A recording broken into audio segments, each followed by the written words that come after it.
ওম নমো ভগবতে বাসুদেবায়। নমস্কার, আমি জুই চলে এসেছি আপনাদের জন্য আবার একটি নতুন ভিডিও নিয়ে।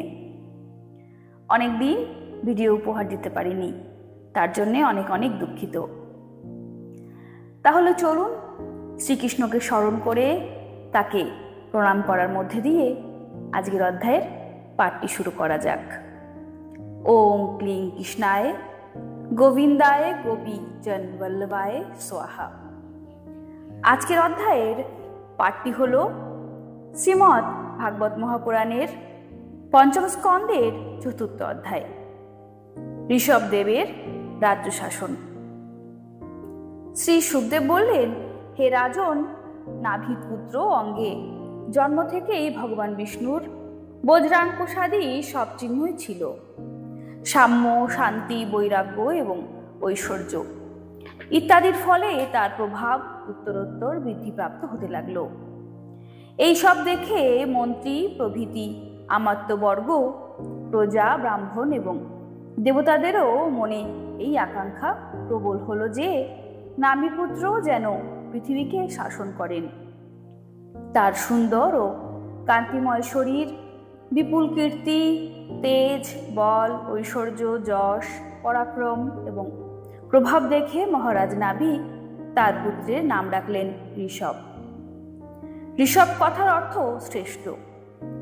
একবার ভগবান ইন্দ্র ঈর্ষা বশবর্তী হয়ে ঋষভদেবের রাজ্যে বৃষ্টি বন্ধ করে দিলেন। তখন যোগেশ্বর ভগবান ঋষভদেব ইন্দ্রের মুখার্তা হেতু উপহাস করে স্বীয় যোগ বলে নিজ বর্ষ অজনাভ ক্ষেত্রে প্রচুর বর্ষণ করালেন। রাজা নাভি নিজের ইচ্ছানুসার রূপে শ্রেষ্ঠ পুত্র লাভ করে অত্যন্ত আনন্দ হয়েছিলেন এবং মায়ার প্রভাবে স্বেচ্ছায় মনুষ্য দেহধারী ভগবান শ্রীহরির প্রকৃতি স্বরূপ বুঝতে না পেরে তার লালন পালন করার সময়ে আনন্দে বিহুল হয়ে তাকে বৎস এবং তাত বলে সম্বোধন করে আনন্দিত হতেন। যখন তিনি যে মন্ত্রীগণ, প্রজারা এবং রাজ্যের সবাই ঋষভদেবকে অত্যন্ত ভালোবাসতেন, তখন ধর্মমর্যাদা রক্ষার জন্য পুত্রকে রাজ্যাভিষিক্ত করে ব্রাহ্মণদের অভিভাবকময় সম্পন্ন করলেন এবং নিজে স্ত্রী মেরুদেবীর সঙ্গে বদরিকাশ্রমে চলে গেলেন। সেখানে অহিংস বৃত্তির দ্বারা যাতে কারোর কোনো রকম উদ্বেগ না হয়, সেইভাবে তপস্যা আর সমাধি দ্বারা ভগবান বাসুদেবের নরনারায়ণ মূর্তির আরাধনা করতে লাগলেন এবং শেষে তার সেই স্বরূপেই লীন হয়ে গেলেন। হে পাণ্ডবনন্দন, রাজা নাভি সম্বন্ধে এই শ্লোকদ্বয় প্রসিদ্ধ আছে। যারা নাভির মতো এমন ভাবে আর কে এই ধরনের কর্ম করতে পারে, যার শুদ্ধ কর্মে সন্তুষ্ট হয়ে সাক্ষাৎ শ্রীহরি তার পুত্ররূপে আবির্ভূত হয়েছিলেন। মহারাজ নাভির মতো এমন ব্রাহ্মণ ভক্ত আর কেই বা হতে পারে, যার প্রদত্ত দক্ষিণায় সন্তুষ্ট হয়ে ব্রাহ্মণগণ নিজেদের মন্ত্রশক্তির প্রভাবে তার যজ্ঞশালাতেই বিষ্ণু ভগবানের দর্শন করেছিলেন। ভগবান ঋষভদেব অজানাতে নিজের কর্মক্ষেত্র মনে করে লোক সংগ্রহের জন্য কিছুকাল গুরুকুলে বাস করলেন।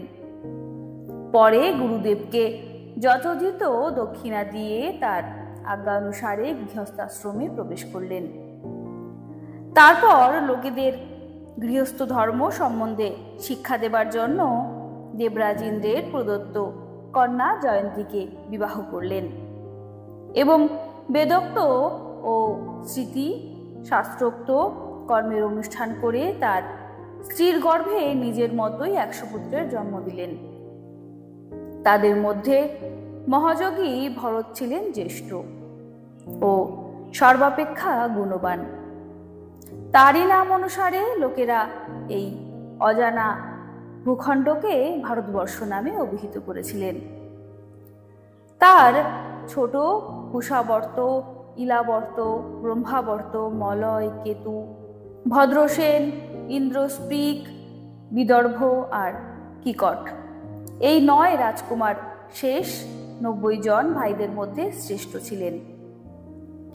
এদের থেকে ছোট কবি হরি, অন্তরিক্ষ, প্রবুদ্ধ, পিপ্পলায়ন, আবিহোত্র, দ্রমিল, চমস আর করভাজন, এই 9 জন রাজকুমার খুব ভগবত ভক্ত ছিলেন ও ভাগবত ধর্মের প্রচার করেছিলেন।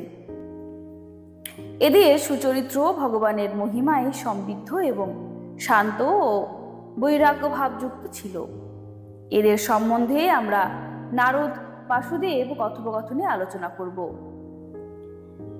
এদের থেকে ছোট জয়ন্তীর 81টি পুত্র পিতার আজ্ঞা পালনকারী, অতি বিনীত, বেদ নিপুণ ও যজ্ঞশীল ছিলেন। তারা পুণ্যকর্মানুষ্ঠান হেতু ব্রাহ্মণত্ব লাভ করেছিলেন। ভগবান ঋষভদেব যদিও বিষয়ের অধীন ছিল না, পরম শুদ্ধ চিত্তানন্দ ঈশ্বর ছিলেন এবং অনর্থ পরম্পরা তার থেকে দূরে থাকত। তথাপি নিজের আচরণের দ্বারা অজ্ঞানদের কাল অনুসারে অনুষ্ঠেয় ধর্ম সম্বন্ধে শিক্ষা দেবার জন্য অজ্ঞানদের মতোই সব কর্ম করতেন। সমদর্শী, শান্ত, মৈত্র ও কারুণিকভাবে তিনি ধর্ম, অর্থ, যশ, সন্তান, ভোগসুখ এবং মোক্ষপ্রাপ্তির পথ প্রদর্শন করে প্রজাদের গৃহস্থাশ্রমের পথ দেখালেন। মহাপুরুষরা যেমন কর্ম আচরণ করেন, সাধারণ মানুষ তাদের অনুকরণ করে। যদিও তিনি সব ধর্মের সার, বেদের গূঢ় রহস্য অবগত ছিলেন, তথাপি ব্রাহ্মণদের নির্দেশিত বিধান অনুসারে সাম, দানাদি, সাম, দান, ভেদ, দণ্ড নীতি অনুযায়ী প্রজা শাসন করতেন।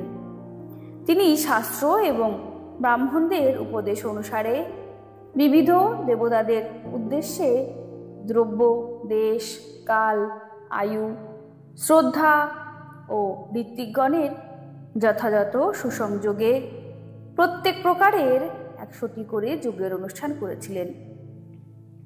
ভগবান ঋষভদেবের শাসনকালে এই দেশের কোনো লোক নিজের জন্য কারোর কাছে কিছুই চাইত না, কেবল যাতে ঋষভদেবের প্রতি তাদের স্নেহাতিশয় বৃদ্ধিপ্রাপ্ত হয় সেই কামনাই করত। শুধু তাই নয়, পরকীয় সব বস্তুকেই আকাশ কুসুমের মতো অলিক মনে করে তাদের প্রতি দৃষ্টিপাতও করত না। একবার ভগবান ঋষভদেব ভ্রমণ করতে করতে ব্রহ্মাবর্তে পৌঁছালেন। সেখানে বড় বড় ব্রহ্মর্ষিদের সভায় তিনি প্রজাদের সামনেই নিজের পুত্রগণ সংযত চিত্ত, বিনয় এবং প্রেম ভরে বশীভূত থাকলেও তাদের উপদেশ দেবার জন্য এই রকম বললেন। শ্রী মহর্ষি বেদব্যাস প্রণীত পারমহংসী সংহিতা শ্রীমৎ ভাগবত মহাপুরাণের 5ম স্কন্ধের 4র্থ অধ্যায় এখানে সমাপ্ত হলো। ভালো থাকবেন। রাধে রাধে।